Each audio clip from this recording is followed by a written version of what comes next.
तो स्वागत है फ्रेंड्स आप लोग का एक और नए वीडियो में। उम्मीद करते हैं आप सारे लोग काफ़ी अच्छे होंगे। तो फ्रेंड्स जैसा कि आज धनतेरस का दिन है तो हम लोग की तरफ से आप लोग को ढेर सारी शुभकामनाएं धनतेरस की। तो अब बात करेंगे हम लोग आज की वीडियो की। तो फ्रेंड्स आज की वीडियो जिस पर हम लोग रिएक्शन देने वाले हैं थोड़ा सा हट के टॉपिक से, क्योंकि आज के वीडियो में ये है कि भाई अपना जो इंडिया है वो अपना एक एयर बेस बना रही है, वो भी पाकिस्तान बॉर्डर पे। तो इससे क्या होगा, इससे बेनिफिट क्या होने वाला है या इससे किस तरीके से हम लोग की इंडियन आर्मी को या हम लोग को मजबूती मिलेगी, ये सारी चीज़ें इस वीडियो में देखने वाली हैं। तो वीडियो हम दोनों लोग में से किसी ने नहीं देखा हुआ है तो चलो देखते हैं फटाफट से कि आखिर वीडियो में क्या होने वाला है। तो आप लोग लास्ट तक जरूर से बने रहिएगा। तो हेलो फ्रेंड्स, मेरा नाम है राजीव। मेरा नाम है शिल्पा। तो फ्रेंड्स आपको करना क्या है, आपको हमारे चैनल को सब्सक्राइब करना है, वीडियो को लाइक करना है, उसको शेयर कर देना है। तो चलिए फ्रेंड्स फटाफट से वीडियो को हम लोग शुरू कर लेते हैं।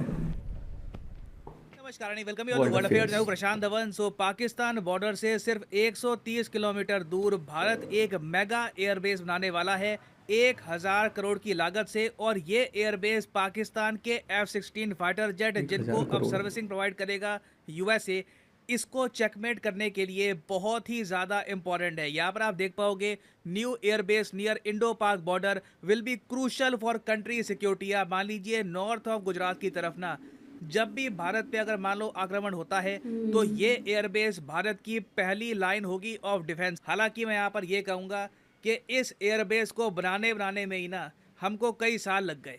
2002 में अटल बिहारी वाजपेयी जी के टाइम में भारत ने सोचा था कि गुजरात के दीसा में ये एयरबेस बनाया जाएगा, मगर 2002 से लेकर अब 2022 आ रहा है, अब जाके इसकी कंस्ट्रक्शन स्टार्ट होगी और 2024 के आसपास ये एयरबेस बनेगा ना। मैं चाहता हूँ कि इससे रिलेटेड सरकार ने एक वीडियो करी है रिलीज, एयरफोर्स ने ये वीडियो करी है रिलीज। तो ये वीडियो आप देखिए, इससे आपको थोड़ी सी और अंडरस्टैंडिंग मिलेगी कि दीसा एयरबेस की इंपॉर्टेंस क्या है।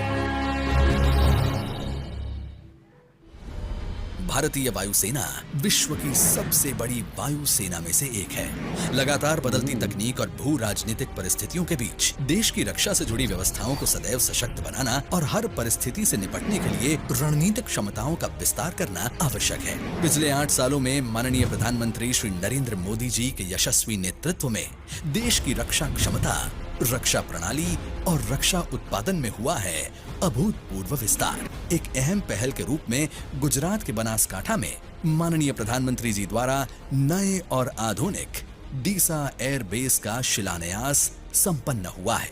बनासकांठा में विकसित होने वाला ये एयरबेस देश की वायु सीमाओं की सुरक्षा को मजबूती देने के लिए रणनीतिक रूप से महत्वपूर्ण है।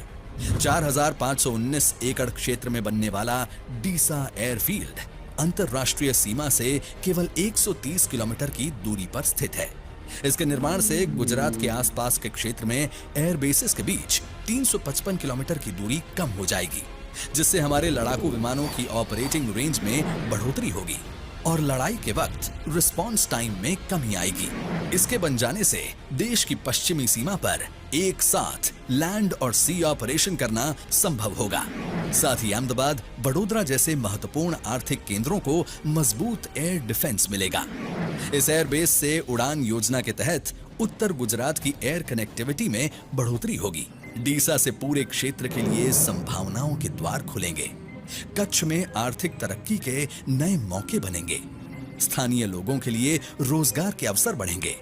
इस बेस के निर्माण के प्रथम चरण में हवाई पट्टी, सड़क, समांतर टैक्सी ट्रैक्स और एयरक्राफ्ट रखने की जगह का निर्माण होगा। इस एयरबेस को फास्ट ट्रैक मोड में 21 महीने में तैयार किया जाएगा। डीसा एयरबेस देश के डिफेंस को मजबूती और गुजरात के डेवलपमेंट को नई गति देने की दिशा में एक नया अध्याय है। जैसे आपने सुना, फास्ट ट्रैक मोड में 21 महीने के अंदर अंदर ये एयरबेस बन के तैयार हो जाएगा। टारगेट यही है। अगेन देखो, ये सब अब हम जल्दी इसलिए कर रहे हैं क्योंकि हम ऑलरेडी बहुत सा टाइम गवा चुके हैं। और हाल ही में जिस तरीके से भारत के इंटरेस्ट को इग्नोर करके यूएसए ने पाकिस्तान के जो F-16 फाइटर जेट है इनके लिए मेंटेनेंस का जो पैकेज अनाउंस किया है, उसके बाद बहुत ही इंपॉर्टेंट हो गया था कि गुजरात के नॉर्थ में ना हमारे पास एक मेगा एयरबेस हो। और पर्सनली आप मुझसे पूछे तो दीसा एयरबेस के बारे में मैं कई सालों से सुन रहा था, पता था कि इसकी जो प्रॉक्सिमिटी है इंटरनेशनल बॉर्डर से ये बहुत करीब है। यूजुअली आप देखोगे एयरबेसेस थोड़े पीछे को होते हैं, बॉर्डर के इतने करीब होते नहीं है, तो ये आप कह लीजिए इंडिया का बड़ा एक अग्रेसिव मूव है। ये एयरबेस बहुत ही इंपॉर्टेंट होगा कल को, अगर मान लीजिए हमको पाकिस्तान के सिंध के आसपास कुछ ऑपरेशन करने हैं तो उसके लिए ये एक बहुत ही ज्यादा क्रिटिकल एयरबेस रहने वाला है। और सबसे फैसिनेटिंग बात मुझे यहाँ पर ये लगी कि इस एयरबेस में ना एक सिंगल एयर स्ट्रिप होगी, मगर वो एयर स्ट्रिप बहुत ज्यादा लंबी होगी। तो बोइंग 716 एयरक्राफ्ट, जो ट्रांसपोर्ट एयरक्राफ्ट होते हैं, भारी भरकम एयरक्राफ्ट, वो भी हम यहाँ पर कर सकते हैं लैंड। 1000 मीटर लंबा इसका रनवे होगा। और आप इमेजिन कर सकते हैं अगर एक एयरबेस पर ही आप 1000 करोड़ रुपए खर्च रहे हैं तो डेफिनेटली आप एक state of the art airbase बनाने वाले हैं। और भारत के पास टोटल आप अगर देखो तो 60 एयरबेस आपको मिलेंगे, जिनमें से 5 ऑलरेडी गुजरात में हैं। ये गुजरात का टोटल 6ठा एयरबेस बन जाएगा। और अगर आप सोच रहे हैं कि F-16 से इसका क्या रिलेशन है, मैं बार बार F-16 की बात क्यों कर रहा हूँ, समझाता हूँ आपको। पाकिस्तान के पास जितने भी F-16 फाइटर जेट है, पहली बात तो ये आपको पता होगी कि पाकिस्तान की वायुसेना की जो मेन बैकबोन है ना, ये इनके F-16 फाइटर जेट है।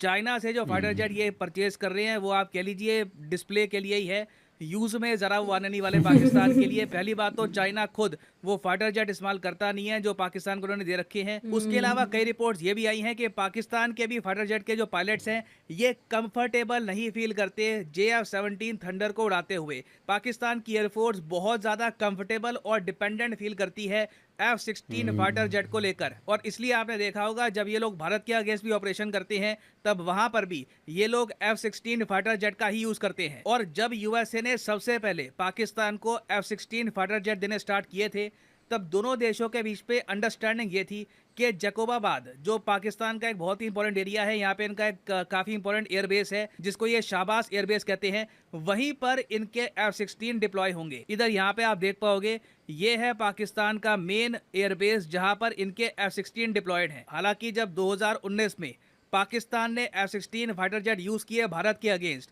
उस वक्त ये देखा गया कि इन्होंने F-16 फाइटर जेट काफ़ी बार जकोबाबाद से बाहर भी मूव कर लिए थे। यूएसए ने बाद में पाकिस्तान को फटकार लगाई और ये कहा कि ये सारे एयरबेस आप शहबाज एयरबेस में ही रखोगे, इसके बाहर नहीं रखने वाले।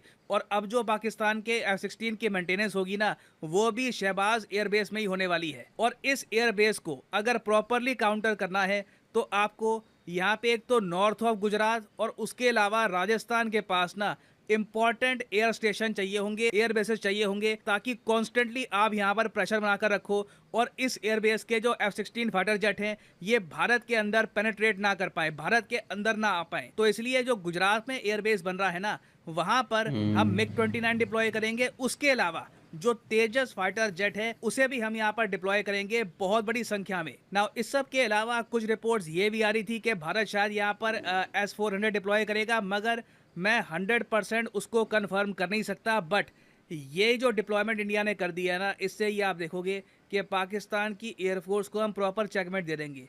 क्योंकि अगर मान लो पाकिस्तान अपने F-16 फाइटर जेट यूज़ नहीं कर पाता ना, उसके बाद पाकिस्तान की एयरफोर्स ज़्यादा कुछ डैमेज इंडिया का कर नहीं पाएगी और फिर जो हमारी नेवी है और जो हमारी आर्मी है वो अपना ऑपरेशन आगे कैरी आउट कर सकती है। आपने देखा होगा जो IAF की वीडियो है वहाँ पर भी मेंशन किया गया है कि इस एयरबेस का मेन काम ये है कि पाकिस्तान की एयरफोर्स को चेक में रखे ताकि बाकी जो हमारी नेवी और आर्मी है ये अपने ऑपरेशंस कैरी आउट कर पाए। ना वो ऑपरेशंस क्या हैं I don't know, but definitely India ने एक बहुत ही इंपॉर्टेंट स्ट्रेटेजिक मूव यहाँ पे उठाया है। पाकिस्तान के F-16 को काउंटर करना हमारे लिए बहुत इंपॉर्टेंट था। और हाँ, साथ ही साथ ये भी जान लो कि गुजरात में ना आज के समय एक बहुत ही इंपॉर्टेंट डिफेंस एक्सपो भी चल रहा है। पीएम मोदी ने जो अनाउंसमेंट करी है कि हम ये एयरबेस बनाएंगे, ये इस डिफेंस एक्सपो के दौरान ही करी है। यहाँ पे आप देख पाओगे ये इमेजेस हैं इस डिफेंस एक्सपो की। ये एक बहुत ही यूनिक डिफेंस एक्सपो है क्योंकि इस डिफेंस एक्सपो में सिर्फ आपको भारतीय कंपनियां ही मिलेगी। अभी रिसेंटली आपको याद होगा एक आर्टिकल आया था जहां पर यह कहा जा रहा था कि भारत जिस तरीके से बाहर से वेपन्स इंपोर्ट नहीं कर रहा तो इससे भारत के पास हथियारों की कमी ना आ जाए। ये आर्टिकल वेस्टर्न मीडिया में पब्लिश हुआ था। इंडिया में कहा गया कि ये एक बस तरीका है वेस्टर्न कंपनीज का इंडिया को ये कहने का कि वापस हथियार इंपोर्ट करना स्टार्ट कर दो। ना पीएम मोदी यहाँ पर ये कह रहे हैं कि मैं पीछे कदम नहीं रखूंगा, उल्टा हम आगे ही बढ़ेंगे। बहुत ही जल्द एक और बहुत ही बड़ी लिस्ट आएगी जिसमें 100 और आइटम्स होंगी जिनको इंडिया इंपोर्ट करना बंद कर देगा। इंडिया खुद ये सब खुद डिफेंस बनाएगा। आइटम्स भारत में ही करेगा मैन्युफैक्चर। तो मैं कहूंगा एक बहुत ज्यादा अग्रेसिव स्ट्रेटजी है जिसमें हम जेन्युइनली ट्रस्ट दिखा रहे हैं अपनी कंपनीज पर, उनको टाइम दे रहे हैं, उनको स्पेस दे रहे हैं ग्रो करने का, ताकि कल को अगर मान लीजिए डिफिकल्ट सिचुएशन आती है तो हमें जियोपॉलिटिक्स की वजह से ना अपने डिसीजंस मजबूरी में ना लेने पड़े। क्योंकि अभी आप अगर देखो तो डिफेंस के मामले में सिंध सब रशिया पे काफी डिपेंडेंट है, तो आपने देखा उसकी वजह से भारत पे काफी प्रेशर भी आया है। तो नीड ये है कि भविष्य में हम जियोपॉलिटिक्स को अपनी मेन स्ट्रैटेजी पर हावी ना होने दे और इतनी फ्रीडम रखे कि खुद के डिसीजंस, स्ट्रेटेजिक डिसीजंस ले बिना सकें। किसी प्रेशर के ले पाए। नाउ फाइनली वापस आते हैं क्वेश्चन की तरफ कि इस साल इंडियन एयरफोर्स सेलिब्रेट कर रही है अपनी कौन सी एनिवर्सरी। ये आपको यहाँ पर फिल करना है ब्लैंक। रिसेंटली इस पर बहुत सारे आर्टिकल पर ओके सो वीडियो ख़त्म हो गई, लेकिन वीडियो में काफ़ी कुछ इन्फॉर्मेशन मिला यार, जिस तरीके से एयर बेस बन रहा है एंड सबसे इम्पोर्टेंट कि अपनी ही कंपनियों से बनना है, कोई ऐसी चीज़ें नहीं हैं। जितना भी अब हम लोग के यहाँ जो हथियार आ रहे हैं वो सारी चीज़ों पे अब थोड़ा सा नरेंद्र मोदी जी अपने थोड़ा सा रोक लगा रहे हैं, क्योंकि बढ़ावा दे रहे हैं अपनी कंपनियों को कि भाई अपनी इंडियन मौका स्वदेशी दे लोग रहे हैं कि बनाएं। हाँ, इंडियन लोग बनाएं, जिसकी वजह से क्या है कि उनको प्रेशर ना आए उस बैटल के फील्ड में। जब ऐसी चीज़ें होती हैं, जब वार क्रिएट होता है तो इंसान को कोई प्रेशर ना रहे। अपनी कंपनियां तो भाई इंसान बोलेगा ना कि ये चीज़ बनाओ, बढ़ाओ, ये हमको चाहिए, इस चीज़ की सप्लाई चाहिए, तो किसी भी तरीके का कोई प्रेशर बाहर से नहीं आएगा। जो भी रहेगा हम लोग का अपना मैटर होएगा। तो काफ़ी अच्छा स्टेप है।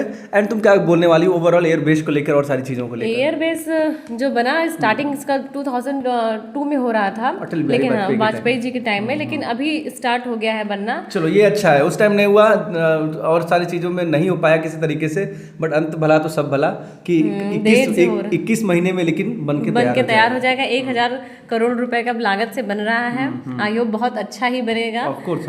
जब इसका वो होगा मतलब ओपनिंग सेरेमनी, तब और अच्छा लगेगा देखने में। और बहुत सही है अपने सीमा की सुरक्षा के लिए और पाकिस्तान को काउंटर अटैक करने के लिए ये चीजें बहुत जरूरी थी। मतलब पाकिस्तान जो बॉर्डर है वहाँ से मुश्किल से 130 kilometre 130 kilometre I think approx. तो वो क्या है ना कि इतनी जो दूरी होती है 130 किलोमीटर विच इज़ नथिंग, क्योंकि भाई जब हम लोग बात कर रहे हैं एयर बेस की तो उतनी दूरी तो कोई मैटर नहीं करता है कि नहीं। तो बहुत ही नज़दीक है हमारी उनकी सीमा से, तो बहुत सिक्योरिटी के लिए, सारी चीज़ों के लिए काफ़ी अच्छा है और अपना बॉर्डर कहीं ना कहीं काफ़ी सिक्योर रहेगा।